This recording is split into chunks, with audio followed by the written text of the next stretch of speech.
Inside the Magic, show number 381 for July 22nd, 2012.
This episode of Inside the Magic is brought to you by Magical Travel. Receive a free shipboard credit when you book your Disney cruise vacation with Magical Travel.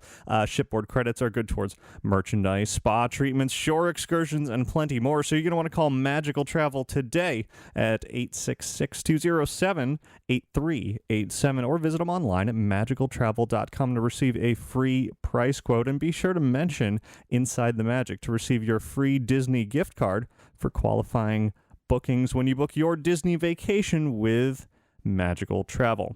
And by listeners and viewers like you, everybody out there, thanks very much for your donations, be it a one-time donation, monthly, recurring, or clicking through the affiliate links over on the website. It all supports the show, and I thank you very, very much for all of that. And now, let's get started with our trip around the world.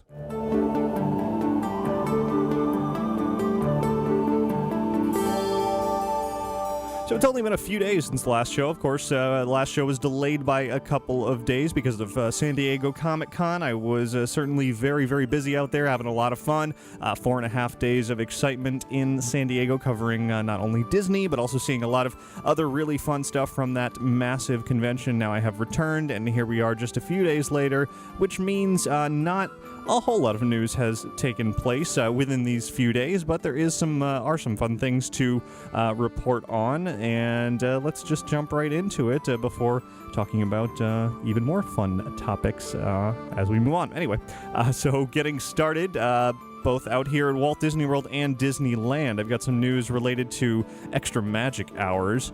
And, of course, Extra Magic Hours are ones where hotel guests can get into the parks either early or late for additional hours to add to the fun of the parks. Well, some changes have been made, both out here in Florida and out in California, some for the good, some for the not-so-good. Beginning January 1st of 2013, out here in Orlando at Walt Disney World, the evening Extra Magic Hours have been cut back by an hour. They were 3 hours, and they are 3 hours currently, but starting January 1st, they will be just 2 hours. It'll be each day one of the 4 Walt Disney World theme parks will be opening an hour early or remaining open up to 2 hours past regular closing time. So definitely a change there, something everybody should plan accordingly for. Meanwhile, out in California, Extra Magic Hours have actually increased through September 13th. So for the next couple of months or so, a little less than a couple of months, Extra Magic Hours at both the Disneyland Park as well as at Disney California Adventure are now 7 days a week for hotel guests there, for the 3 Disneyland Resort hotels. So it's good out there. That's some extra Magic Hours, and not so good the beginning of next year for those who enjoyed that extra Magic Hour out here at Walt Disney World. So speaking of Disneyland, just a few days ago, Disneyland Resort launched a new service that you can use by phone to get answers to some pretty actually useful tidbits of information, questions. They're calling it Otto, or Ask Otto, O-T-T-O, but of course it's a sort of a pun on automatic. It's basically an automatic voice service that you can call 714-520-7090 and speak to this automated service that will give you information like attraction locations and wait times and fast pass availability, park hours, parade fireworks, Fantasmic World of Color times, information about food, beverages, restaurant locations, general dining information, and even more. So I wanted to give it a shot, of course, and share my experience with this new Disneyland service. And I guess you could call this sort of an interview, I guess. It's with Otto, the new Disneyland Resort automated phone service. Let's hear how well or how not well this service works. Hi there, I'm Otto, and I'm programmed to answer your questions about Disneyland. I can tell you things like wait times for rides or when you can see the parade. Oh, and calls may be recorded for quality assurance purposes. What can I do for you? What time does Disneyland close today? Bear with me just one moment, please. Disneyland is open today until 12 o'clock a.m. For opening times and future dates, please see a cast member. How else can I help you? How long is the wait for Radiator Springs Racers? Please give me just a moment.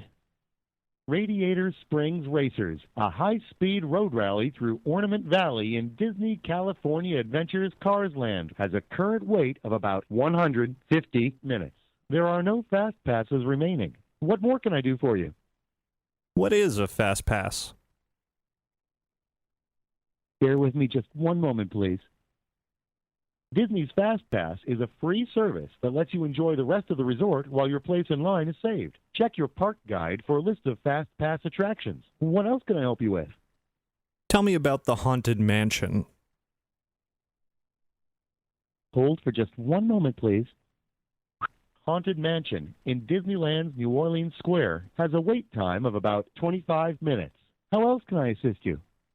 Speaking of New Orleans Square, what do you know about Club 33? One moment, please.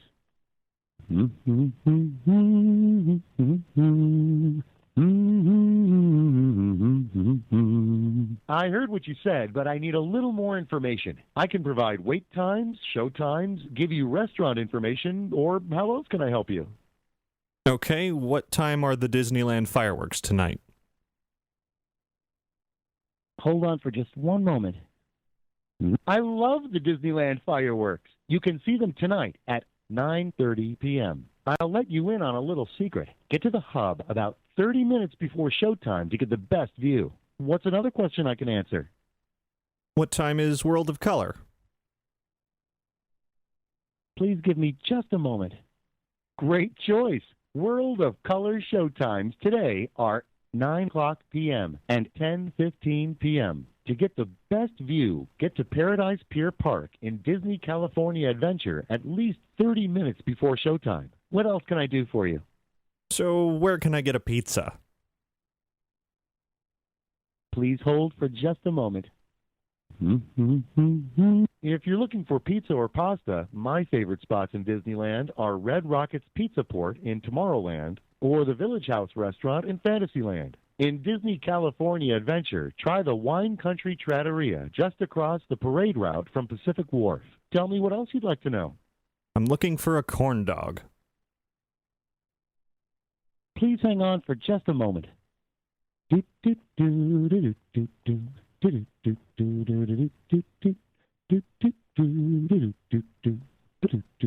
Burgers, dogs, and fries are available throughout both parks. Disneyland serves hot dogs at Refreshment Corner on Main Street and Pluto's Doghouse in Mickey's Toontown. The Stage Door Cafe in Frontierland serves corn dogs. Burgers can be found in Disneyland at Tomorrowland Terrace, Pinocchio Village House in Fantasyland, and the Hungry Bear in Critter Country. In Disney California Adventure, hot dogs are served at Award Wieners in the Hollywood Pictures backlot and Corn Dog Castle in Paradise Pier. You can satisfy your burger urge at Taste Pilot's Grill in Condor Flats. French fries are available as an option at most of these locations. What else would you like to know? Otto, you're very helpful. Will you be my friend? Bear with me just one moment, please. Well, thanks for the kind words. I'll make sure that gets passed along. Is there anything else I can do for you? No, that'll do it. Please give me just a moment. Thanks for calling Disney. Have a great day. Thanks. So there you go. That was Otto, the new automated personal assistant, I guess you could call it, for wait times, show times, dining information, and all kinds of stuff for the Disneyland Resort. It actually worked pretty well. I was surprised to see how well it recognized what I was asking in different forms of questions. I had called it previously just to try it out on a variety of questions. And you know, if you ask it anything too unusual, about 2 questions in, it'll actually refer you to a real cast member, a real person on the phone. So it doesn't go on and on asking you to repeat things over and over if it can't understand you, or if it's having sort of any issues looking up the information that you want. It does a little whistling, it does a little humming, a variety of Disney songs, Great Big Beautiful Tomorrow's in there, and many, many others. And eventually it does toss you over to cast member if it can't figure it out. So, you know, a useful service. Again, that phone number, 714-520-7090, just another way to get some information from Disneyland. So now let's jump out here to Walt Disney World for something that I'm always looking forward to year after year. That's, well, it's not quite around the corner yet. It's still a couple of months away. That's the Epcot International Food and Wine Festival beginning September 28th and continuing through November 12th this year. I bring it up right now, though, because special events ticketing will begin pretty soon, a couple of weeks away, for the special events that will be taking place during the Food and Wine Festival, and there are some new ones this year, so it's good to give you a heads up in case you're interested in attending any of these. Tickets will go on sale August 14th at 7 a.m. by calling 407-WDW-FEST. And new this year are there's the Marketplace VIP Access Chef Tour, which is going to take place every Wednesday during the festival. That will feature, basically serve you 5 different bits of food from around the Food and Wine Festival, along with 5 beverages, and it'll be served directly by chefs there at Epcot, and they can talk all about it. It's about 2 hours in length. It costs $90 plus tax and park admission. There will also be a couple of Italian options over at Tutto Italia. There's going to be a white truffle lunch on November 4th, and at the new Tutto Gusto wine cellar, there's going to be wine and food pairings from noon to 2 p.m. on Wednesdays and Saturdays. That one costs $75 plus tax, gratuity included. Park admission is required as well, as is the case with everything with the Food and Wine Festival. And then, of course, the Party of the Senses, for the Senses rather, is returning with some sort of subtle changes to the pricing this year. That's going to take place on October 6th, 13th, 20th, 27th, as well as November 3rd. And now the pricing is going to be $170 plus tax for a reserved table on the main floor area, $270 plus tax for a table in the premium Wine View Lounge, and then $145 plus tax for general admission to that event. So lots of options for those of you who want even more out of the Epcot Food and Wine Festival. For me, I just enjoy going around many times around, in fact, over many days, and enjoying all the different food options that they have available. Let's hop on over to Disney's Hollywood Studios now, where there's a couple of character rumors that have been floating around. First up, for the Phineas and Ferb character meet and greet that's been there for a number of months now, it is rumored that Agent P, of course this super alter ego of Perry the Platypus, may be added to that meet and greet location. And also, coming soon, perhaps Wreck-It Ralph characters may be on the way over to Disney's Hollywood Studios. Nothing confirmed from Disney on that front quite yet, but certainly we'll be looking forward to that. Wreck-It Ralph looks like it's going to be a really good movie. And speaking of that movie, the entirety of, or at least a lot more of the voice cast for Wreck-It Ralph has been announced. Of course, we already knew about some of the cast that is going to be part of this movie. John C. Reilly is voicing the lead character, Wreck-It Ralph. Sarah Silverman is voicing Penelope von Schweetz. And then Jack McBrayer, who was at the D23 Expo last year, is voicing Fix-It Felix Jr. And then there's Jane Lynch as Sergeant Calhoun. So those are the cast that we knew already, but a whole bunch more voices have now been announced. Some very famous names, some sort of semi-famous names. Those of you who are fans of Joss Whedon's work will recognize Alan Tudyk, who is going to be the voice of King Candy, the ruler of Sugar Rush, a candy-coated kart racing game. That's where Sarah Silverman's character will be in there as well. Also in the movie is going to be the voice of Ed O'Neill from ABC's Modern Family, and of course Married with Children years ago. He's going to be Mr. Litwack, owner of Litwack's Family Fun Center and Arcade. Then you've got Mindy Kaling, who is from The Office, and she'll be Taffeta Mutton Fudge. That's quite the character name, who is also going to be part of that Sugar Rush racing area.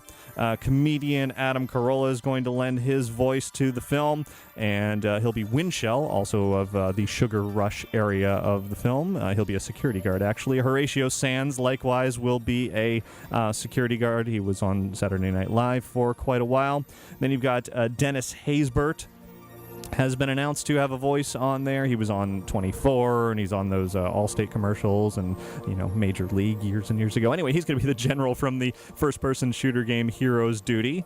So another section of the movie. That's where Jane Lynch will be in there as well. Edie Mcclure, who was recently at the Cars Land grand opening, has lent her voice to the Cars films. Of course, was in Ferris Bueller's Day Off years ago and many other films. She's going to be Mary, a Nicelander who lives within the game of Fix-It Felix Jr.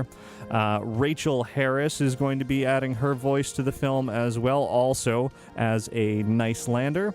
Then we've got Stephanie Scott, who I had never heard the name before, but she's on Disney Channel's Ant Farm, and she's going to be a Moppet girl. Not a Muppet, but a Moppet girl, who is a young arcade enthusiast who visits the arcade in the film.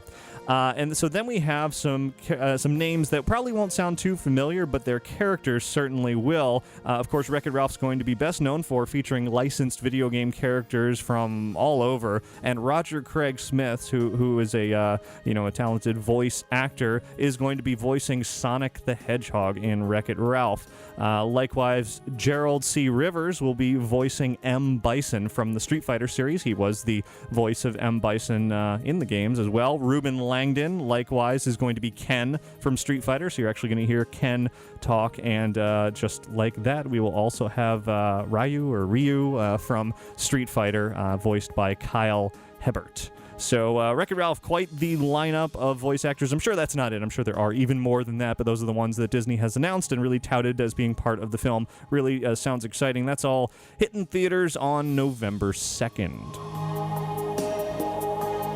So back over to Disneyland, and actually just Disney parks in general. This is very interesting. There was a lot of talk a few years ago about the use of segways in the parks. Of course, Disney has offered their own Segway tours, and still does, of various parts of Walt Disney World. But those who used segways as like a wheelchair or an electric vehicle for disabled folks who need these segways to get around, Disney has previously said no, you can't do that. They're not safe, and judges tended to rule in Disney's favor until this week. Apparently, the subject is not dead. There was a ruling just this past Wednesday from the 9th U.S. Circuit Court of Appeals in San Francisco, where one woman who uses a Segway to get around for various afflictions that she has, it's the best form of transportation, or rather mobility, that she has. Well, this judge, Alex Kaczynski, in that circuit court, has said that Segways perhaps can and should be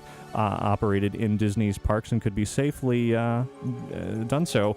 His exact quote was, "We have every confidence that the organization that half a century ago brought us the Carousel of Progress and great moments of Mr. Lincoln can lead the way in using new technology to make its parks more welcoming to disabled guests," end quote. He went on to say that disabled Segway users are, quote, very cautious, and that, quote, they don't want to become more disabled than they already are. End quote. So the ball's in Disney's court now to prove that Segway use in the parks is indeed dangerous and not just useful for those who are disabled and need the Segways to get around. So out here in Orlando, and actually in Hollywood as well, not at Disney, but rather at Universal Studios in Universal Orlando. As I had mentioned just a few days ago on the last show, it was rumored that The Walking Dead would be coming to Halloween Horror Nights, and indeed, it has been officially announced. A haunted house based on AMC's The Walking Dead, hugely popular TV show. I love the show. Is going to be at both Halloween Horror Nights in Orlando as well as out in Universal Studios Hollywood. Of course, just a few days prior to that, they had announced that a Silent Hill haunted house would be at both parks. Now we have two houses at both parks that are going to be more or less the same, though they do say there will be some differences. John Murdy, who's the creative director of Universal Studios Hollywood, said, quote, "For fans of the series, we're going to put you in the footsteps of the characters in the show. You're going to have to try to survive the zombie apocalypse, only now you're not in your living room watching it, you're living it." End quote. They're going to feature authentic, elaborately designed movie-quality sets, as they put it, along with plenty of undead walkers. And some artwork was released showing some very familiar parts of the show. Of course, at the very, very beginning of the first episode, the lead character, Rick Grimes, wakes up, and he's in a hospital, and he encounters this door that says, "Don't open dead inside." And that, of course, will be part of the haunted house, as well as plenty more familiar scenes from throughout the seasons that have been on the air so far for The Walking Dead. Very, very exciting. Greg Nicotero, who's the co-executive producer and special effects makeup artist for The Walking Dead, said, quote, "We want people to experience the same terror of the walker-filled reality our characters faced in seasons 1 and 2, and we will continue to face in our third season. Our collaboration with Universal Studios creative teams is exciting as we work to truly capture the essence of the show." So I am looking forward to it. I'm a big fan of the show. Of course, I'm a big fan of Halloween Horror Nights. Put the two together, and sounds great to me. I will quite possibly be living there throughout the Halloween season, but that's still a couple of months away. And a final bit of news this week in the world of movies. On the last show, I mentioned that Finding Nemo's sequel may be in the works. It's still unclear. Disney nor Pixar have confirmed it. Director Andrew Stanton, who's rumored to be attached to the sequel, has not confirmed, nor has he really denied it. Of course, circulating along with the rumors of Finding Nemo 2 is a Toy Story 4 rumor. Those rumors have been around for quite some time, and that seems to be stemming, number one, from some comments that Tom Hanks made, I don't know, a year or two ago, that he thought maybe, in the response to an interview question, Toy Story 4 would be happening. But in addition to that, they are working on a couple of 22-minute TV specials featuring the Toy Story characters that'll be on TV in October of 2013 and spring of 2014. So it doesn't really sound like there's going to be a Toy Story 4, at least at this point. Perhaps people are just hearing about those TV specials and assuming, and not reading all the information and kind of jumping to conclusions. But there it is. Finding Nemo 2, maybe. Toy Story 4, not so much. And that's it for your news from around the world this week.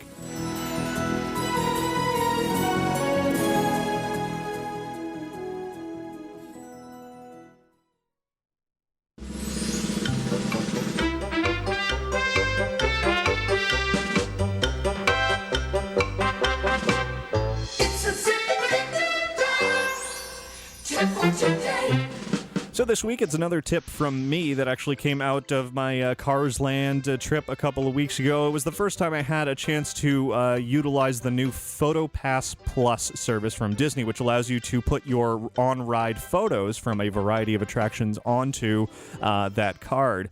And I had a bit of a hiccup with it. It was great. I got one on Radiator Springs Racers for the very first time. Rather than purchasing a photo right there, a printout or anything like that, or a digital download, I simply took my PhotoPass Plus card, went up to the photo area, they scanned it, it was on the card, beautiful, done. When I got home later, I was able to view it online, easy as that. But the PhotoPass Plus, I was looking for my second ride on Radiator Springs Racers, and it was nowhere to be found. I contacted the PhotoPass people, told them the exact day, time, people I was with. I even happened to have a photo of everybody who I was in the car with what we were wearing, etc. Pass that along to them so they could hopefully seek out and find that photo. Didn't happen. So the tip here is, at this point, don't rely on PhotoPass Plus or really any, photo service for those really, really important photos. I really would have liked to have had my second ride on Radiator Springs Racers have that photo. I was with a lot of friends on that ride, and unfortunately the photo, poof, gone. Don't know what happened, and I guess it's, as a result of this PhotoPass Plus service, not quite 100% functional. So be careful is all I'm saying. If you have a photo you really, really want, double check. Don't leave that kiosk until you're 100% sure that that photo is stored on there and that you'll be able to access it later, because you'd hate to get home and not have it. So there it is. Everyone else out there, email your tips into tips@insidethemagic.net.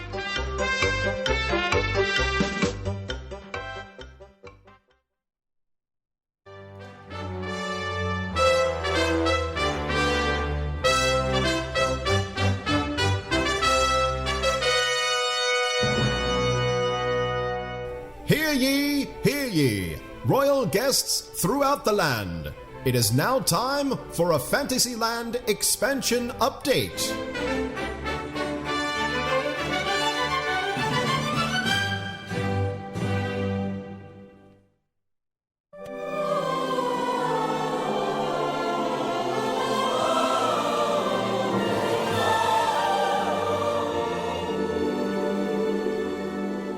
So it's been quite a while since we talked about a new Fantasyland and the Fantasyland expansion of the Magic Kingdom out here at Walt Disney World, and there's not a lot to say about it right now because it really is just an ongoing construction site. I mean, everybody already knows what is going in there, and it's just a matter of Disney actually building it. But it's worth noting sort of the progress every once in a while, every few months or so, to keep all of you up to date on where Disney stands and how it is all going. So the most recent development that was of, worth noting is the Little Mermaid ride, specifically Prince Eric's Castle, the facade that's being built for New Fantasyland. A very different entrance area to the Little Mermaid attraction out at Disney California Adventure, which blends in to that, whole boardwalk, Paradise Pier area. Whereas out here in Walt Disney World in the Magic Kingdom, it's going to not so much blend in, but rather stand out as Prince Eric's Castle, very, very much recognizable from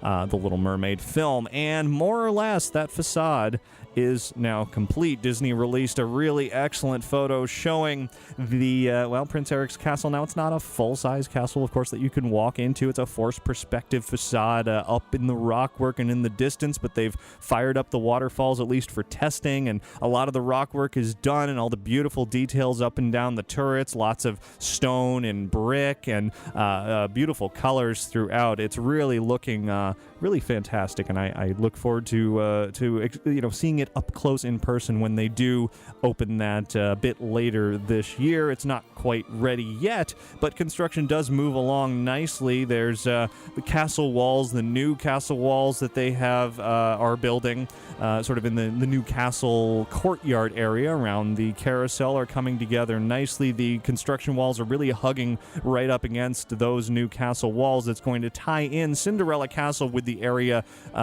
within Fantasyland. It's no longer going to be walking through Cinderella Castle and just opening up into Fantasyland, but rather you're going to walk through Cinderella Castle and be enclosed in this area that still has castle walls wrapping around you, and this will be the courtyard of the castle, and that's where the carousel is going to be, and then you have to move beyond that to enter the village for the Be Our Guest restaurant and Belle's Meet and Greet, and ultimately the Little Mermaid and everything else that'll be part of Fantasyland. So all of that is coming together nicely. Speaking of the Be Our Guest restaurant, Disney did release a couple of portraits, or rather a portrait for that restaurant that will be featured. It is, of course, of Beast himself. It's a really nice looking portrait of Beast, just looking straight at you, looking somewhere in between menacing and I don't know, it's definitely a humanness to his eyes, but also, big teeth, so sort of in between there. He is a beast after all. And then nearby in Gaston's Tavern,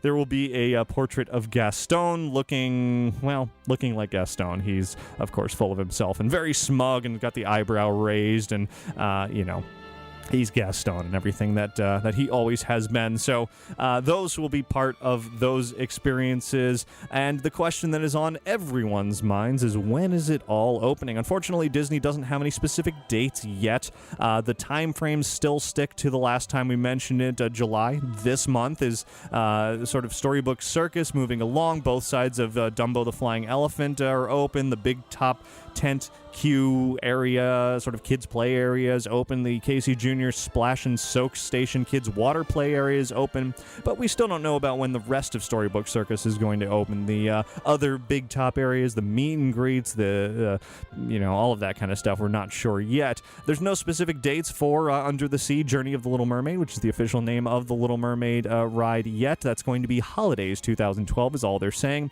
Same goes for Enchanted Tales with Belle, which is her meet and greet. The Be Our Guest Restaurant, Gaston's Tavern, and Ariel's Grotto, all Holidays 2012. That could mean the very end of the year. That could mean November. Could mean December. We don't know. So we'll just have to continue to watch and wait and see. I have a feeling Disney doesn't even know when they're going to be done. I'm sure they're going to want to open it as soon as possible, but, they've got to get it done first. Then looking forward, 2013 is when the Princess Fairy Tale Hall is going to open. That's going to be the meet and greet for the princesses, taking place of Snow White's Scary Adventures. And 2014 is when it's all going to wrap up with the Seven Dwarfs Mine Train attraction in the middle of it all. So there you have it. That's the current status of the new Fantasyland expansion out here in Florida. It's going to be big, it's going to be exciting, and it's still many months away, many years away, in fact, from completion. So we'll keep you updated every once in a while as it moves forward.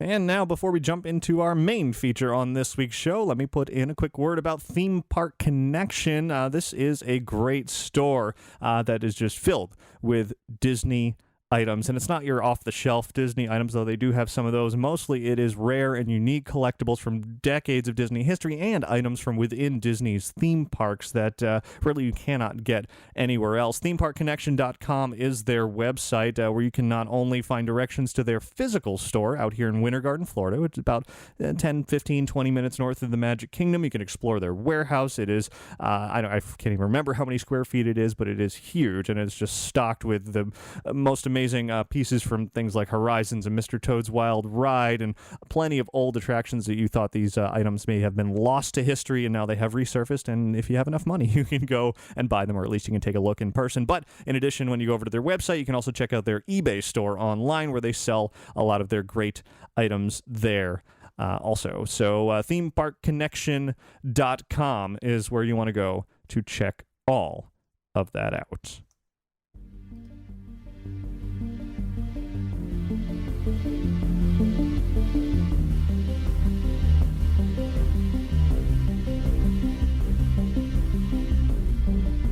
So now it's time to jump into the topic of Tron Uprising. This is a great show on Disney XD that I have been religiously watching since the day it debuted. Really, in fact, even before it debuted, they kind of led up to it with a pre-episode, if you will, and it's been wonderful for anyone who's been a Tron fan. The original Tron Legacy, Electronica, Disney California Adventure, or anything else Tron. The show really continues and goes beyond all of that to produce some excellent entertainment. And of course, I've been talking about San Diego Comic-Con recently, and over on the website I've posted day-by-day photo reports for all 4 days plus preview night there. Lots of videos, lots of photo galleries. Go check all of that out. And now I'm done talking specifically about San Diego Comic-Con here on the show, but I'm not done sharing some great conversations that I had while I was at that Comic-Con. That convention kind of affords me some opportunities that otherwise may not be possible for me, like sitting down with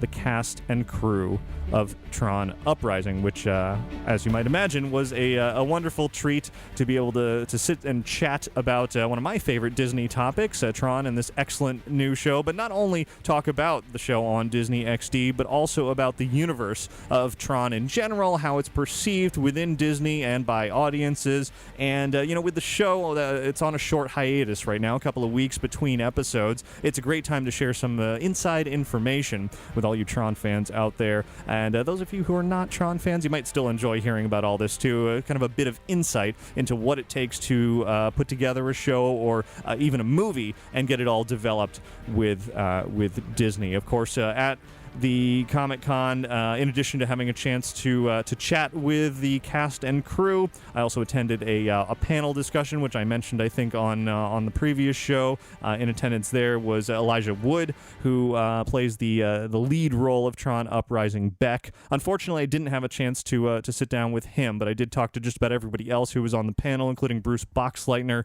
who is Tron himself. And a really funny moment during the panel was Bruce getting up and threatening the audience with an identity disc, very Tron style there. But anyway, so what we're going to do now is kind of hop over to San Diego for a few chats with a variety of people who have worked on Tron Uprising, and we're going to be starting with Edward Kitsis and Adam Horowitz, who are the consulting producers for Tron Uprising, and in addition, they were the writers of Tron Legacy. So obviously, they are very, very much embedded in the world of Tron. Certainly, with Disney, they are kind of the guys behind everything Tron in recent years, and they had some interesting things to say about the development of it all, moving from the original Tron years ago into Tron Legacy and now into Tron Uprising.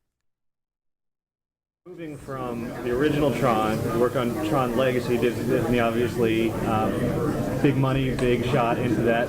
It did well, not Avengers well, but no, very well. But what has? But Who does? exactly. Yeah. But I'm certainly a big fan, and there are enough fans out there to warrant Tron Uprising. And now you alluded on the panel that Tron 3 maybe sort of something going on. Script is in the works. Right. So where in that stream of things does Disney come to you and say, yes, we're totally on board with Tron, even though it's not the biggest blockbuster? Disney has been incredibly supportive of the franchise from the moment we started talking about it. I think they really love this franchise. It's an interesting, for us it's an interesting perception thing, because the movie actually made $400 million, which if you look at a lot of titles that have had sequels, it has surpassed that. Yeah. Disney's always been on board, but it's one of those things where Tron takes a lot of time. That was 3 years of Joe's life, and now he wanted to go out and do Oblivion. So right now there is a draft of the sequel that we're really happy with, and of course Joe is just finishing up. And they've, no one's been a bigger fan of the franchise than Disney themselves. In fact, the first front row of it was today was movie execs, and they just came as fans. They're Disney and all kind of quarters of Disney, from movies to television to everything.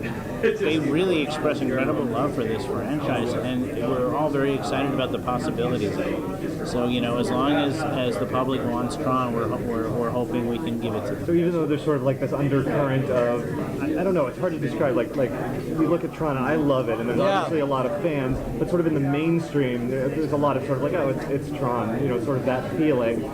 Disney is fully, supportive. There's nothing really to worry about with the franchise. Well, I think they are, but of course the public dictates it. So if there is no demand for another movie, then there won't be another movie. Right. If the ratings don't, aren't great on the show, then it was a great show. But for us, we just love the franchise. We like to play it, so we're gonna continue playing the songs until someone pulls the plug. And here's the thing, like Tron Uprising, what's really exciting about it for us is that it's a way to keep telling the stories of the grid and the franchise while movies take forever to make. I mean, we initially pitched the idea for Legacy in like early 2007, and it took 3.5 years before that movie came out. And we were told that was fast. And that was fast. So, I mean, that was super fast. So, and as Eddie said, Joe's gone on to do another movie, and, and there's a lot of things that have to come together to make the movie, but we're just excited that we're able to keep telling stories in the grid until hopefully we can make the next movie, and hopefully we can, all these kind of strands of the franchise can keep living and breathing together. Have you written out Uprising as much as you would flesh out like the Tron Legacy script, or are you kind of taking it step by step? We have a Bible that we did when we created the show, and we have season 1 mapped out, obviously, because it's airing, and season 2. And, then there's certain really big, things we want to hit, but be dictated by how many seasons the show goes. So, sometimes if we know we only have 4 seasons, then we can start getting to certain things earlier. As if we're 6 seasons, then we get to them a little later. As of right now, you're sort of in limbo. You don't know where it's. Well, we're still finishing up the production of season 1, and We've only aired 4 times or 5 times. And we are developing season 2 as we go, and we hope to get the the go-ahead to keep making them. Is it more challenging that way, kind of doing it little by little, not knowing when that end is gonna? It's no different than any like TV show. Like you sit down and you don't know if you're going to get 1 episode or 5. So you have to think about the season first. And so how can you reward the viewer for watching season 1 and make that complete, but leave enough open so that there's a season 2, and hint at the larger mythology, which is how does this tie into Legacy, right? So that you don't feel like this is it's like nothing. Thinking about it in terms of franchise, then series, then season, then episode, and you just kind of like try to keep all the big stuff in your head, but while you're working on the micro to deliver as entertaining an episode as you can. So there were the writers of Tron Legacy and consulting producers for Tron Uprising. Moving on next, I had a chance to chat with Charlie Bean, who's the executive producer and director of Tron Uprising. Beginning work on Tron Uprising, I understand from earlier interviews that Tron Legacy wasn't complete. You hadn't had a chance to see that. How did you approach the project and sort of take it, in the direction that it went without sort of knowing where you were coming from? Well, the first thing I did even before I met with Eddie and Adam and Sean and Brigham and Justin, all those guys. The first thing I did is read the script, and I read the script for Legacy, and then I came into it. And once I got the job, Justin Springer, who was a producer on the film, and he's a consulting producer on the series. He really just worked really closely with me and gave me access to all the artwork and photographs, and we looked at footage, and I saw early cuts of the film as well, and he just really helped get me into where the grid was at that point. And at what point during that process did you sort of make the decisions to take the art in this direction or the writing, away from exactly what Legacy is? Yeah, I mean, really early on, and I think that was part of, maybe my pitch to win the job. I think that, I just wanted to do something that stood out on its own and that had its own identity. And so that's why I started working with Rob and Alberto, because they have such a unique and definitive style. And yeah, it's worked out really well, I think. The show, I'm really proud of the way it looks and all aspects of it, and it's really thanks to those two guys. And those two guys are exactly who I sat down with. In addition, that was Rob Valley and Alberto Mielgo, who are in charge of the look of Tron Uprising. It's really interesting to hear about sort of the development of this from Tron Legacy, and that Legacy apparently was still in production when Uprising was really coming about, and how they had to work with that, and more specifically how Robert Valley, who you're about to hear from, was able to, sort of take that inspiration from Tron Legacy and move it into this world of Tron Uprising for the smaller TV screen. So here is Rob Valley, lead character designer for Tron Uprising. Coming off of Legacy, where do you take that? How do you blend it into the universe? Right. When we started working on this Tron stuff, it might have been about 3 years ago, and that Legacy movie hadn't been released yet. So Disney, I guess they weren't really in a position to show us too much of that movie. And I got a few frames here and there of some of the characters. But we were months into it before the movie was released, and I was actually able to see what it looked like. And then I was like, oh, okay, I get it now. So, but by that time we had already established a direction, and I kind of needed that sort of that background information to sort of figure it out. Alberto, on the other hand, he just figured it out even beforehand. So, he was a big part of, establishing a direction with that sort of thing. And, I just followed suit. Maybe, he figures things out pretty quickly. That's got to be challenging to follow up with a movie that everybody was really looking forward to, but without having seen it yet, and your show is taking place kind of before the movie in the timeline. Well, exactly. If 1 was the first movie and 10 was the Legacy, I suppose, tried to come up with some sort of middle ground stylistically that sort of bridged the two things. And I think some of my earlier design work with the characters, probably I tried to make it somewhere in the middle between something I knew and something I kind of saw a little bit of. And, as we got further into the production, it started to move more towards legacy. I think that started to inform us specifically about maybe, I don't know why, it just, we started to gravitate more towards, like, if the light lines are a big part of it, it started to go that direction. I think, the first Tron movie had lots of detail, in the characters, and it was quite complex, and because this is an animated production, I think we wanted to pare it down to something that was graphic and a bit bolder and a bit simpler. And it's clear that the look of Tron Uprising very much mirrors that of Tron Legacy more than the original Tron film. And hearing from him, that was by design. It was really interesting to hear from Alberto Mielgo, who's the art director, and sort of he's definitely an artist. And from the way that he dresses, the way that he acts, and the way that he took his own sensibilities and moved it into this Tron Uprising TV show. So here he is talking about it. The look of Tron Uprising is very unique, very striking. I thought it was particularly interesting, sort of the gray tones, rather than flesh tones. Where was that decision made? Was it obviously revolving around the grid? And yeah. Well, actually, it's great that you asked that, because we definitely didn't want to do like a very healthy characters. In a way, they are these characters that they live in the night forever. So they couldn't have like a tan, or they couldn't have like a nice pink cheeks, they should be kind of sick looking.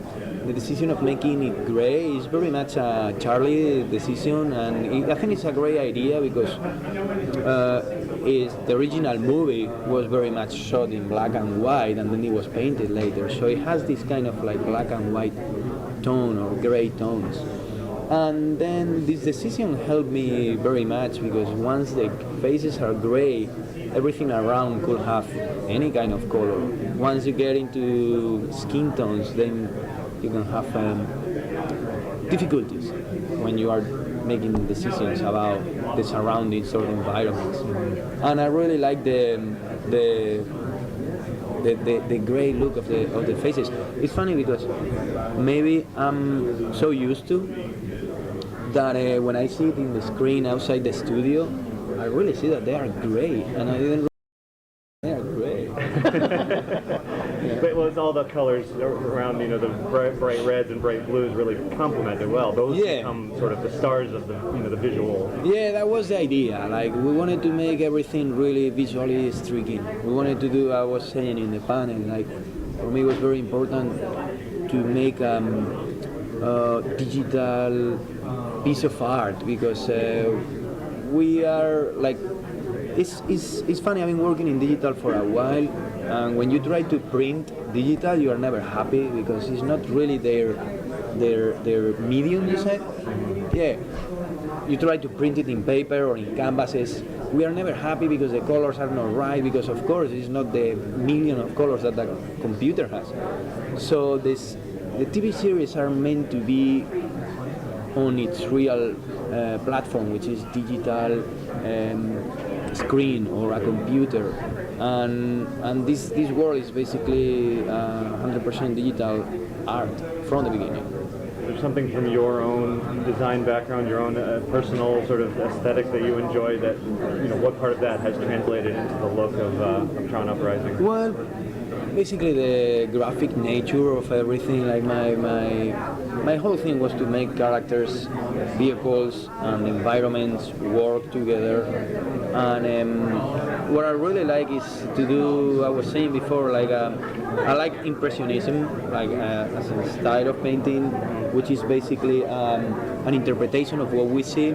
And Tron is very much about that. The design of Tron is, everything is clean and everything looks sleek, but if you really look close, it's basically an interpretation of a building with a tiny light. It's more like what we see on the nights. On nights we see a building, but you figure and you imagine the whole building, but the whole building is not there. What you just see is just a silhouette with a light. And that's what I think I was trying to do in this show as much as possible. I simplify everything so it's easy to read, but it looks rich. So it's been tough, but I think that we accomplished it. I love the way he described the world of Tron, about that you're sort of seeing the silhouette of everything, and that you only see the lighted accents of it, in the way that you see a nighttime cityscape. That's such a perfect description, and you can tell by the way Alberto speaks that he's definitely an artist. He's the guy behind sort of the look and the feel of this Tron Uprising, which is a very, very stylized show. I just found it fascinating to hear sort of where all of that came from, and I really enjoy the way as I said, the sort of the gray look to the the skin tones, very much mirroring sort of the gray look of the original Tron, but infusing it with that Tron legacy sort of artistic motif to it. Just really, really interesting. Moving completely in a different direction. Next, I chatted briefly with Tricia Helfer, who is well known amongst the sci-fi community for a variety of roles over the years, but for Tron Uprising, she is the voice of the Grid, which is, kind of an interesting acting role because it's a very a subdued role, not a lot of emotion to it, not a lot of fluctuations in the voice. Obviously, it's supposed to be representing this sort of overall voice of a computer program. So I talked with her about how she brings her own talents to such I guess small is not the right word, but a different type of voice. How do you sort of change your performance when it is on screen, the way that you're speaking? I mean, is it a very different way when you know that you're not going to be seen? Do you put more inflection on your voice? No, I mean, it all depends on the character and what you're doing. The Grid, I actually usually leave the booth going, I did a really bad job, because it's so flat and so monotone, and you don't see spikes. If you as an actor, you want it. You every time you do a scene, it comes out slightly different because the other actor has given you something different, or you want to do a more vulnerable take, and so with voiceovers, you do that as well, except for the Grid. But you do that as well. Where does the direction come in for that role? Because there is no emotion involved. It really comes in, with talking to Charlie. Charlie's always in the room, and they're filling you in what's happening. And but with the Grid, we have tried a couple of the first sessions. We did try it, a little bit more tension in the voice if the train is crashing or whatever. And we just kept going back, taking that out again, and going back to this very flat, which is eerie in its own way. Right. So just a quick few words with Tricia Helfer. Of course, she was known from Battlestar Galactica, amongst many, many other works over the years. Good to have a brief chat with her, but I had a chance to talk even longer with Mr. Tron himself, Bruce Boxleitner, who, of course, I've had on the show here before a few months ago, prior to the D23 Expo. Talked with him via phone, so it was good to sit down with him in person to chat now that Tron Uprising has been out and hear his thoughts on, starting with why Tron has lasted for so many years, and his feeling of kind of being part of it for so very long. Something resonates, doesn't it? I think it's that these the generation, and certainly the kids that came after, it's a video game generation, because there is no other movie that is the video game movie. We are about being in a video game. Tron is a video game warrior, and in this Grid, and we were there at the birth of it when they were arcade games, and all those kids who were your dads, and even possibly yourself, your dads and moms were pushing quarters into those machines. They were totally into it. The critics of the LA Times and the Hollywood Reporter and the Variety and all that, they didn't get it at all. They didn't know what to do with it. Is it Star Wars? No, it's not Star Wars, but is it something? They didn't know where to put it. And I think the kids who were playing the arcade games, they knew what right it was, and then they grew up, and those kids now get to make their own Tron movie. That's what I kept saying to Joe Kosinski. He said, "Come on, he said, yeah, I kind of came to it late, but everybody else in the thing, the crew members, said, man, I knew where I was, and this was a bonding experience. If I hear Michael Sheen, the first time we did the press junket for Legacy, he kept going, yes, and I am a big admirer of his work. I think Michael Sheen is a brilliant actor, but I had to keep hearing it. And one day they paired me with him, And I'm sitting there going, I have no Academy Award nominations, things like that. So I'm kind of feeling intimidated, believe it or not. And I'm sitting there going, he kept going, yes, there I was. I was 11 years old in my village in Wales. And we went to our local cinema, and my father and I. And it was a bonding experience to see Tron together. And now I get to do Tron. I said, shut up, will you? Stop with the 11-year-old business, okay? Along those lines, aging before your eyes. Yes. Along those lines, now Jeff Bridges, Elijah Wood, Mandy Moore. We've got a lot of names that people know very, very well, and of course, people know you from many shows over the years. But it seems like you're the constant. You're the Tron of the Tron world. How does that sort of feel, having sort of this revolving cast around you over the years? I don't know. It's kind of humbling in a way. I mean, walking out there today again. Legacy 2 years ago was different. We walked out. Would we return to this again? I had no idea. But to be standing here, I'm very proud of this animated series. I don't call it a cartoon. It's an animated series. This does not insult parents or the adult world. I think the young people get it. I don't know about really little small children, other than it's very visually exciting, I think. But you're right. You kind of just put it right there. It's sort of the constant. Like I said earlier, I don't feel like I'm repeating myself. It's an ongoing Tron evolution. It just keeps evolving, and the characters around it. And certainly now with this animated series, that we've expanded the grid. We've aged Tron. I mean, he's become this other, like I have. I mean, I was 31 years old when I was doing the original one, and now I'm 62. And I've gotten to be in all stages of Tron's video life, his grid life, And it's just humbling, and I'm very grateful for it. Great to hear from Tron himself, Bruce Boxleitner, and his own thoughts of being in the Tron world since so many years ago, as he just said, 30 some odd years of being this role. Of course, he's had many other roles throughout the years, but this is the one and just keeps coming back to, and fans certainly appreciate it. To wrap up all of this Tron Uprising insight, I actually want to take you over to just a couple of highlights from the very lengthy, very entertaining panel discussion that was in one of the rooms at San Diego Comic-Con. You can watch the whole presentation over on our YouTube channel. It's about 50 minutes long. I'm not going to share that whole thing with you right now, but I did want to spotlight just a couple of, as I did last week, a couple of Q&A bits that asked some of the questions that I didn't ask because, well, the panel actually took place before those interviews. So, those who were in the audience had a chance to ask some pretty good questions of the group that I also had spoken with. So it's a little hard to hear at first because the microphone wasn't quite working, but then you'll pick it up. And anyway, take it away, Tron fans, at the Tron Uprising panel at San Diego Comic-Con. Will we be getting a soundtrack from the series? That's funny. We did a music panel yesterday. Joe and I did one, and there was another question. Yeah.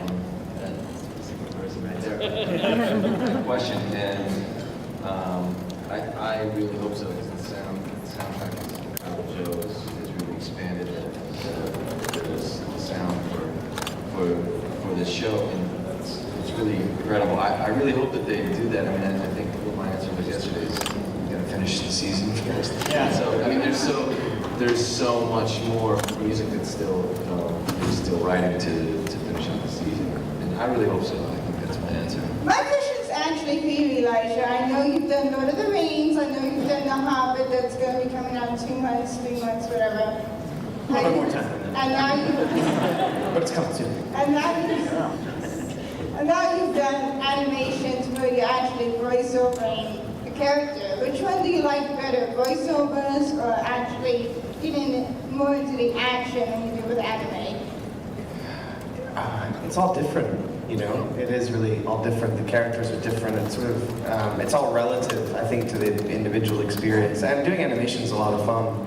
The time commitment is a lot less. But there's for some. As far as voice work is concerned, sorry, Charlie. I've been doing this for 2 years. It's like a slap in the face. Sorry. It is different. I mean, I love the process of animation, particularly because I love the medium. I think it's a wonderful storytelling medium. with this, it makes so much sense, as Bruce was saying, to use animation to delve further into the grid and tell stories in this universe, and to be a part of that is really exciting. You know, I love doing live action too. You know, it's a lot of fun. As an actor, I think it comes down to the storytelling and just wanting to be part of telling good stories. Obviously, a lot of the cool thing about Tron is the merchandising. I mean, we saw that with Legacy. And what are the chances of expanding Uprising to other media like comic books, even action figures, or collectibles, real life cycles and that kind of stuff? What is the possibilities of that? I mean, because the merchandise for Legacy, I mean, it was awesome, but we want more. Paul Rubens told me that you're all getting light cycles.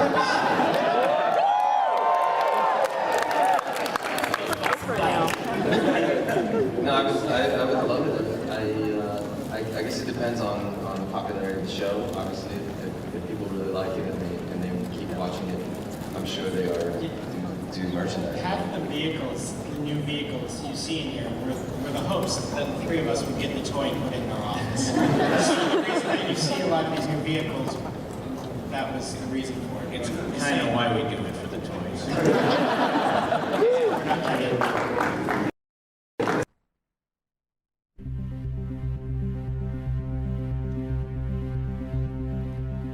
So I wanted to share those bits from the Tron Uprising panel. One, to get a little bit of Elijah Wood in there. He spoke in the middle about his role as Beck. As I said, I didn't have a chance to interview him, unfortunately. But also to talk about the music and the merchandise for Tron Uprising. I do hope both of those happen. Tron Legacy certainly had plenty of action figures and all kinds of cool stuff, and the Daft Punk soundtrack was fantastic. And the music in Tron Uprising, very, very similar. It's not by Daft Punk, but it is by a composer who worked with Daft Punk on Tron Legacy. So the music is great, and everybody who's a fan of Tron Uprising certainly looking or hoping that a soundtrack will be released for that show, as well as all kinds of fun little toys that represent the characters that are exclusive, or even the sort of the versions, the animated versions of the familiar characters for Tron Uprising. So fun stuff there. Hopefully all you Tron fans out there enjoyed that look into the making of and the creation of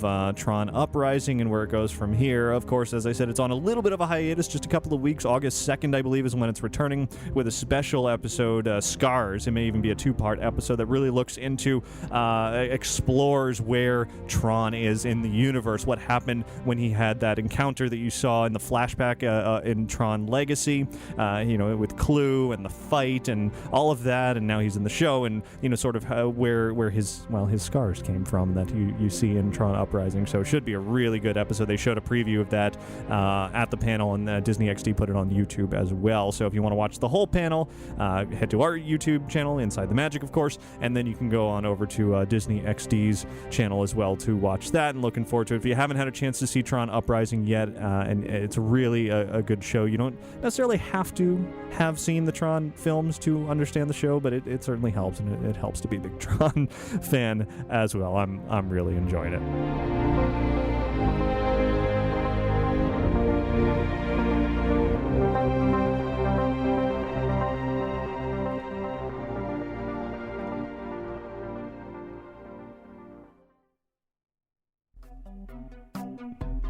And now, before we jump into some listener feedback to round out the show this week, I want to put in a quick word about Lanyard Lab. If you've got a business to promote, or maybe you're going to a convention like Comic-Con or anywhere else you need to hand out some promotional goods, or you're just at a school or a church or any organization where you need to wear a name tag or an ID card around your neck, custom lanyards, great way to do it. Head on over to lanyardlab.com, and there you can click on anywhere it says get a quote and fill out the form, submit it to us. You can include any text, logos, colors, whatever you want on your lanyards to hang around your neck. We'll email you back with a price quote along with a proof showing you what they will look like, and if you're happy with all that, you can order online, or you can just submit any changes that you'd like as well.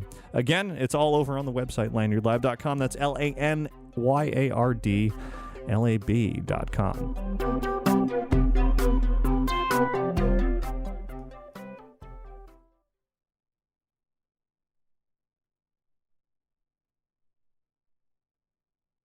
Hi, Ricky. Hi, Ricky. Hey, Ricky. Hi, Ricky. Hi, Ricky. Hey, Ricky. Ricky, this is amazing.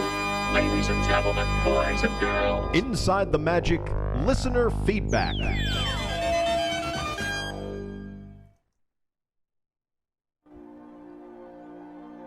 And let's jump into some emails. I've been holding a lot of emails for the last few weeks, and the show isn't quite as long this week. We're actually around an hour, which is a miracle. That's what I usually shoot for, but with longer hour and a half, 2 hour plus shows recently, it actually is leaving some time for some listener feedback this week, which is a good thing because we definitely need to catch up. I have lost count at how many emails I have stored up here, and we'll keep the Tron theme going here with some music from the original Tron, that classic Wendy Carlos music from so many years ago. Anyway, jumping into the email, first up from Rob, who writes, let me start off by telling you how much I enjoy your podcast. Wonderful information you post every day. You're a great lifeline to those of us who love Disney but are not located in the Orlando area. I was wondering if you could help me with a question. I take my family to Disney World for 2 weeks each year in the fall, and this year I'm trying to plan around the openings for New Fantasyland. I'd really like to get a reservation for Be Our Guest, but I'm not sure when it may be open. Is there any way to find out an actual date and how far out you can make a reservation? I was looking at coming down sometime in November. Well, Rob, as I mentioned earlier, Disney hasn't released a date yet. It's still sort of this weird holidays time frame, which could mean November, it could mean December, it could even mean October, I suppose. I don't know. Most likely November or December. We just don't know when yet. However, Disney has said for certain that reservations will be opening up in August. So it could be just a couple of weeks from now, could be 3-4 weeks from now when reservations do open up. And at that point, they clearly have to let everybody know when the opening date will be. Otherwise, you can't make reservations. So look for an opening date to be announced soon, within the next 2, 3, 4 weeks. And at that point, you'll be able to call in and make your reservation and make your travel plans and all of that. So, and I definitely would recommend staying on top of that as much as possible. Check our website, listen to this show, and make sure, because I imagine those reservations are going to fill up very, very quickly. Next up, an email from Brian, who writes, just wanted to say we're local annual pass holders, and my wife and I love listening to your podcast every week on our way to Disney from the UCF area. Tomorrow is my birthday. This is an older email, unfortunately, from a few weeks ago. So, Brian, happy belated birthday at this point. I don't even know how old this is, probably 2 or 3 weeks old. Anyway, Brian continues, after 5 years of being pass holders, we've decided to visit a full-service restaurant at Disney, in park, hotel, etc. I wanted to know if you had a favorite restaurant. We're looking more fun than formal. Either lunch or dinner is good with us. Again, Brian, I apologize for getting around to your email right now. It is obviously far too late to make a recommendation for your birthday. So hopefully you found somewhere good to eat. You were looking for somewhere more fun than formal. And for anyone else out there who may be looking for the same type of restaurant, or maybe even you're looking ahead to your next birthday next year, who knows? I could certainly think of a variety of options. I don't like formal dining either, and I don't know, your definition of formal may be different than mine. I don't mind a good sit-down meal. At Disney, there's really few things that are quote-unquote formal that you actually have to dress up for.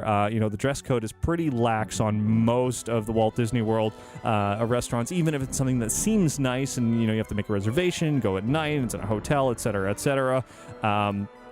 It's one of those things where you can, you don't have to be formal. But if you're really looking for fun, I find that eating in the parks is the most fun experience for me. And when it comes to eating a good sort of birthday-worthy meal, I tend to lean toward Epcot, just because the food there is great at a lot of their sit-down restaurants around the World Showcase, and you get the experience of being there in the park. You get to walk out, see illuminations. Of course, you're a local; you probably see that all the time. And it's a little bit different between making suggestions for locals versus those who aren't here quite as often. So it's a tough thing. When I think of dining, I don't really necessarily think of the word fun necessarily. I guess you could think of maybe Beer Garden over in Germany as the great live band there. You've got a buffet atmosphere, so you're getting up. You could do a little dancing if you wanted. There's definitely sort of a fun atmosphere to that. Maybe over in Morocco, you've got the belly dancer. That can certainly be fun to watch. Continuing with that Epcot theme, that's what springs to mind for me immediately. Of course, for me personally, Boma is the go-to restaurant. It's my favorite on property over at Animal Kingdom Kingdom Lodge. That can be fun if you like, the buffet that is there. Great food as far as I'm concerned. It's definitely my favorite. So just a few suggestions to throw out there. And hopefully your birthday was good and wasn't ruined by my lack of a response. I'm sure it wasn't. I'm sure you found somewhere good to eat. Chris writes in and says, love your podcast. Listen to it every week since my brother introduced it to me. Well, Chris, say thank you to your brother, or rather, brother, if you're listening. Thank you. Anyway, Chris continues, I recently have been trying to plan a trip for me and my girlfriend to visit Walt Disney World for a vacation sometime next year.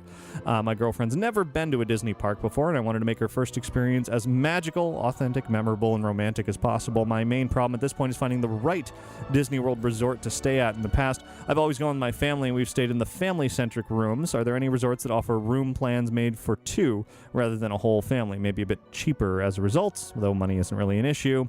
I'd love to hear any other ideas or tips you might have for a romantic stay at Disney.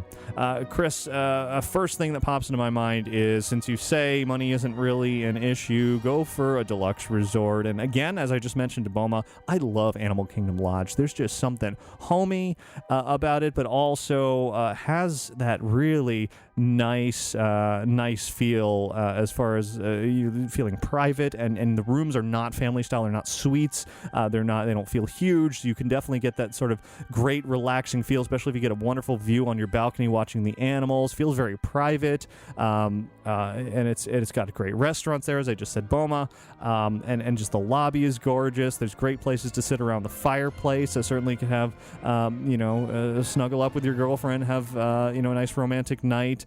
It's definitely a place that I love going to. Likewise, Wilderness Lodge is not too bad. It's a very similar hotel. It's by the same architect, same as the Grand Californian out in California, obviously. And just the feel, the way that has been laid out, it's my, in particular, Animal Kingdom Lodge, I think is sort of the low lighting throughout there, the warm tones used throughout. It just feels great. It is a little pricey, so depending on how much you want to spend. If you want to go for a more moderate level, there's definitely a variety of choices there. Coronado Springs is very nice. You've got a nice big lake you can walk around out in back of the hotel area. You could definitely go on a holding hands around there on a nice romantic stroll, and lots of possibilities at night to just kind of lounge around.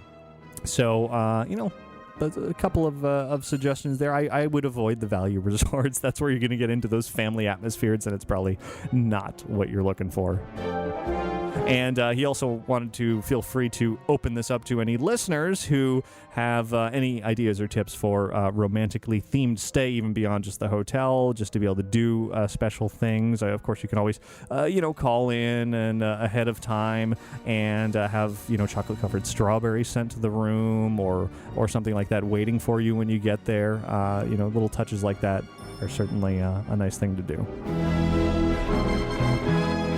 Rob writes in from rainy London, as he puts it, and says, I'm planning a once-in-a-lifetime around-the-world trip taking next March, taking in Los Angeles, Australia, and Hong Kong.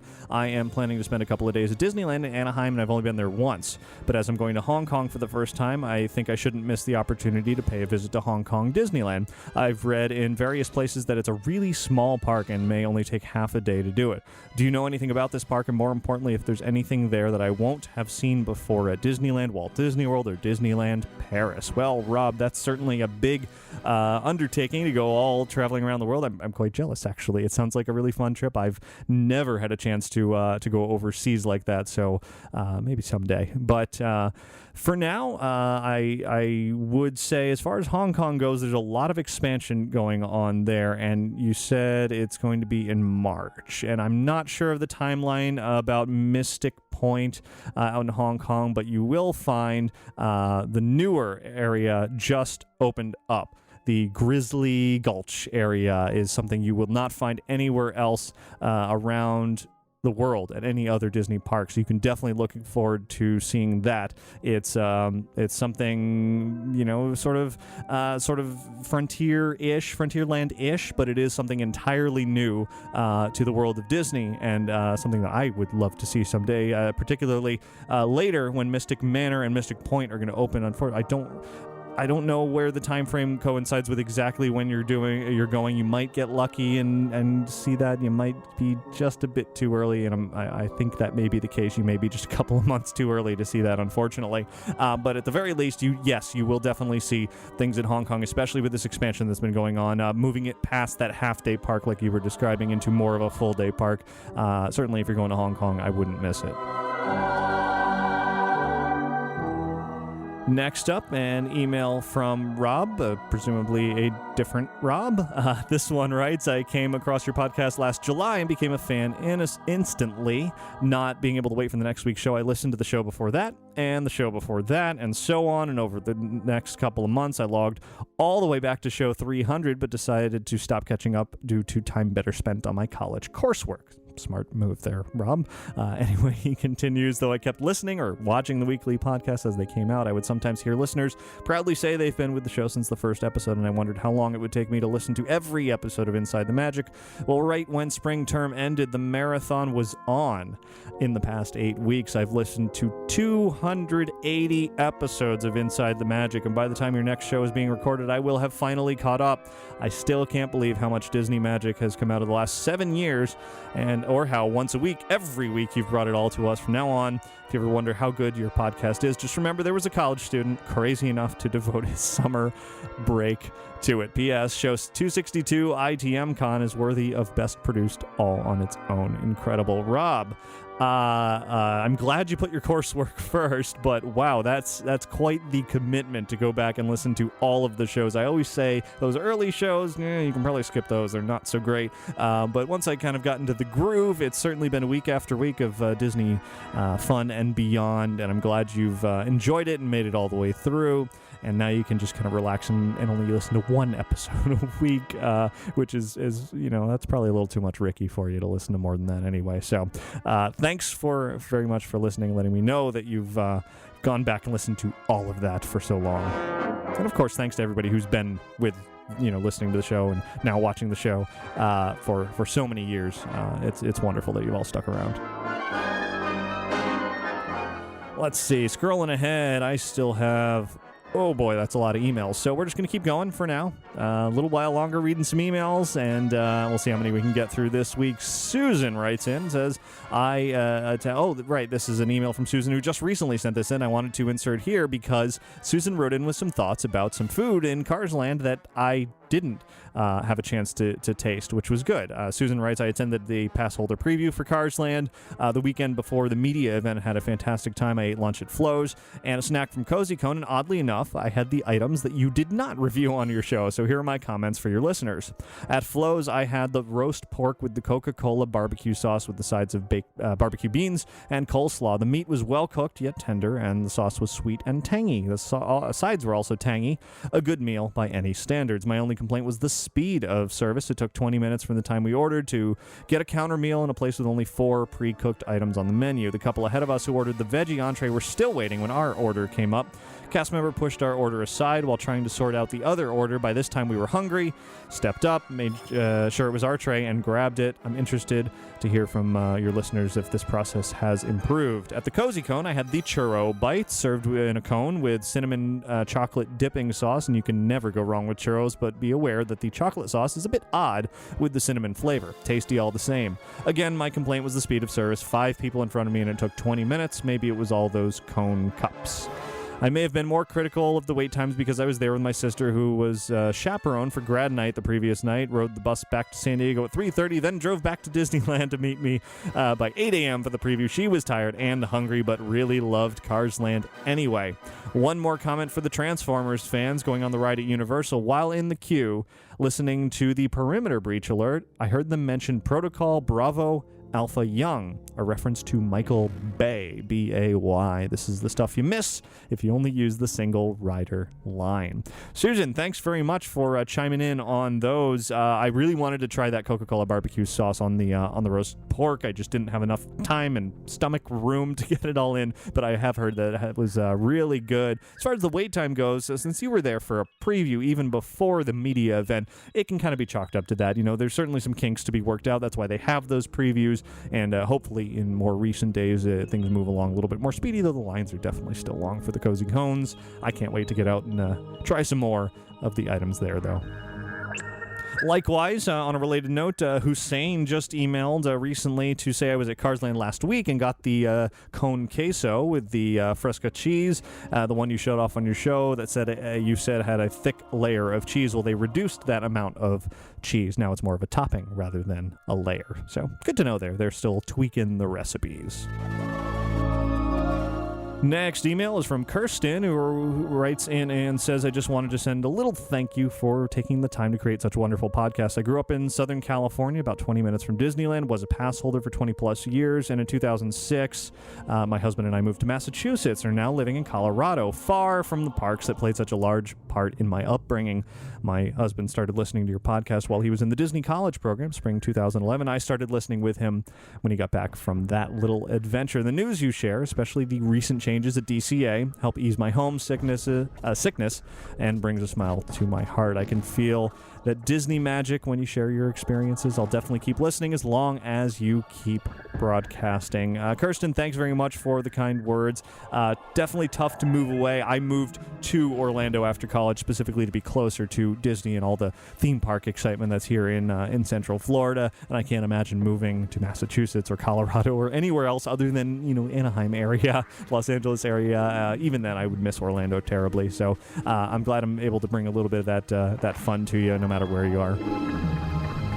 Next, an email from Sean, who writes, I'm planning a trip to Disney World next month, and I really enjoy trading pins in the park. I have read a lot recently about counterfeit pins and was wondering what is the most economical way to purchase pins for trading while making sure not to spread illegal pins. Well, Sean, good question. There definitely are counterfeit pins that people go to, direct to factories in China and that kind of thing and sell them on eBay. It's a good way to tell is when you're, buying a pin that isn't out yet. That's certainly a counterfeit pin. That unfortunately happens a lot. Look at the pins that sellers are selling, assuming that you are looking on eBay, and see if they've got many of the same pin. That's a good indication that maybe they've got, check their completed listings or that kind of thing, and just make sure, it's not a huge problem, but it definitely exists, and it's kind of just a little bit of smarts, a little bit of research should get you in there. And of course, what you're looking for is, your question is how to get less expensive pins so that you could trade them without having to buy $6, $7, $8, $9, $10 pins and trade those away. Another good way is to go to the outlet stores. There's some in Orlando. There's some in California. If you have a cast member friend, you can go to their, cast stores that you can't get into otherwise, and sometimes they do have discount pins there for maybe $3 or $4 each, which is definitely a good way to do it as well. Next up, an email from Gary, who writes, with the huge success of Cars Land at Disneyland, do you think Walt Disney World might obtain something like this in the future, or do you think the focus is on Avatar? Gary, a really interesting question. I don't personally think that Cars Land will be coming to Walt Disney World for many reasons. Disneyland certainly reaping the benefits of having something unique like that. They've been working on it for so many years. Disney wouldn't want to take away sort of that thunder by replicating it out here. But of course, you look at something like the Wizarding World of Harry Potter and what it's done for the Islands of Adventure theme park for Universal, and now they're duplicating it in California, they're duplicating it overseas, so clearly they don't have those same concerns. But with that said, we've also got the Cars wing of Disney's Art of Animation Resort that is very similar in style and look as Cars Land. Sure, it doesn't have the rides, it's not the same by any means, but it's got that same feel. It'd be a little weird to have Cars Land and the Cars wing of the hotel and have them be so similar. Yes, Disney certainly is focusing on Avatar. It's still sort of in those planning stages. It's not even under construction or breaking ground, or we don't even know what's going on with that yet. So still unclear on that front. A new Fantasyland expansion going on for the next couple of years. But with all that said, speaking of competition, Universal's working on some strong attractions over there. They're working on Harry Potter Part 2. They're working on some sort of rumored big attraction in the middle that may or may not be Transformers for out here in Florida. SeaWorld's building a big new area for their park, and competition is pretty fierce in the world of theme parks right now, and I think Walt Disney World has got to be going to be fast-tracking something in the near future for one of their parks other than Magic Kingdom. Avatar's many years away. For years away, perhaps. And Fantasyland even won't be complete for 2 years. Somewhere in the span of all of that, there's got to be something else going on that we don't know about yet. Refurbishment of Test Track's not going to cut it. There's got to be some new big area, a new land, a new attraction, new something that we don't know about yet that they'll be working on either for Hollywood Studios, perhaps, for some of those sound stages that are not in use, or even for Epcot. I don't know. So to answer your question directly, no, I don't think Cars Land will be coming out to Walt Disney World, but I do think something big has got to be on the way in the next couple of years. Email from Scott, a more recent email that I wanted to be sure to include this week, relates to last week. Scott writes, listening to the podcast, could not believe that you did not mention, unless I missed it, that the original Frankenweenie short from Tim Burton can be seen on the Nightmare Before Christmas DVD. Scott, good point. I probably should have mentioned that in talking about Frankenweenie so much that, yes, you can see the original short, the live-action Frankenweenie that Burton made so many years ago while at Disney. I wouldn't say it's the inspiration for the new movie, because really it was... hearing Burton talk at Comic-Con, it's not the one movie that he ever wanted to make, or the short that he wanted to make. He didn't even want to make it live action, but Disney kind of handed it to him and said, you've got this great idea, but we want to see it as live action, not animation. And so that's what he did. He went with it, but now he's making the stop motion version coming out in a couple of months, and that's really the version of Frankenweenie that he wanted to make. So you can kind of go back and see where it all started, and then watch the full movie that Burton always wanted to make in theaters very soon.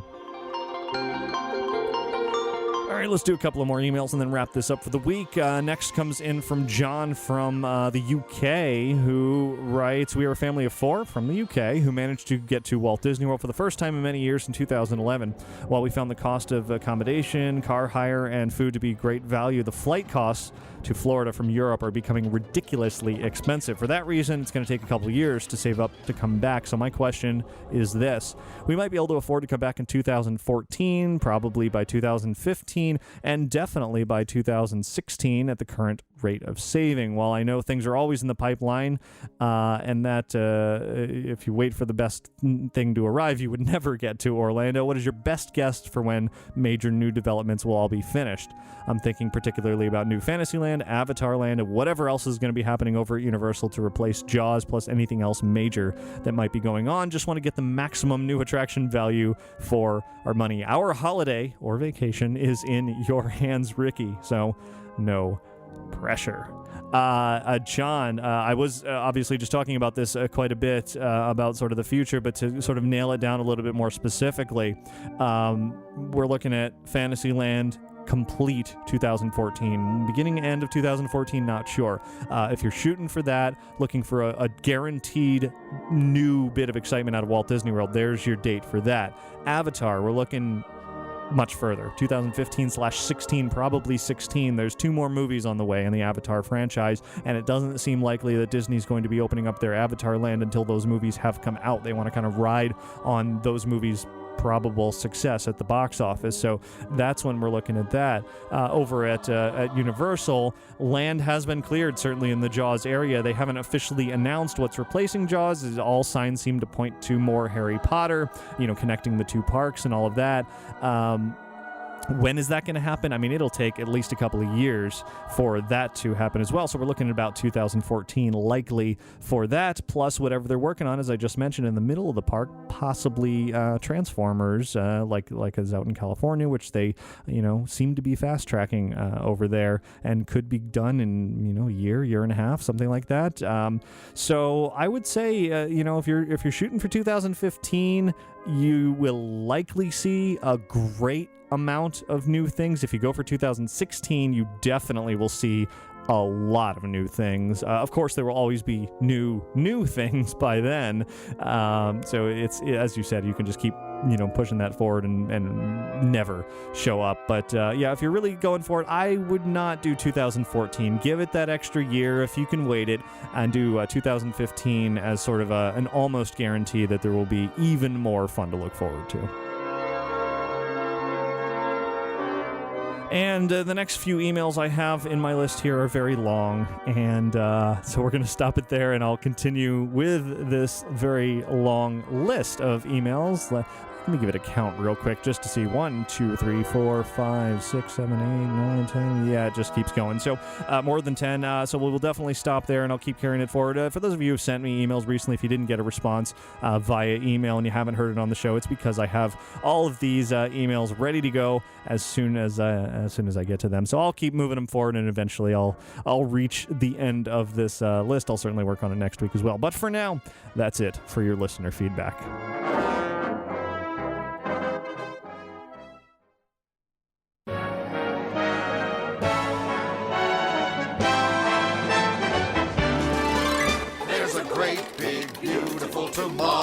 And that's where we're going to wrap up show 381. Hopefully all of you enjoyed all of the Tron Uprising discussions. I certainly had a wonderful time sitting down with the writers and directors and art directors and even the stars and everything. And not only that, but everything else at Comic-Con has been a wonderful time. If you want to see all the wrap-ups and the recaps and the photos and videos and everything from Comic-Con, head on over to InsideTheMagic.net. You'll see a big Comic-Con graphic there on the main page. Just click on that and you'll see a list of everything that I have posted where you can just kind of sift through it all. Of course, check our YouTube channel as well, youtube.com/InsideTheMagic. That's where you'll find the full videos of many of Disney's panels, including Tron Uprising, to get even more excitement out of a very exciting event.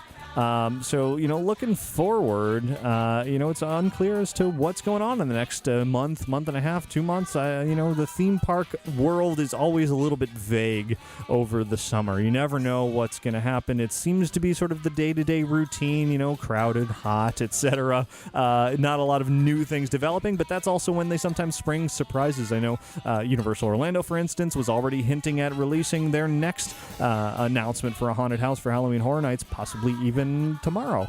So, stay tuned and we'll see new developments like that. But in the meantime, I do still have some more fun that I gathered from Comic-Con, some more great interviews to share in the coming weeks. And then, whatever other topics we'll be talking about. I've also been talking with good old Skipper Ben, who hasn't been on the show for quite a while. Hopefully he will be making his return very, very soon. I've completely lost track as to when the last time he was actually on the show.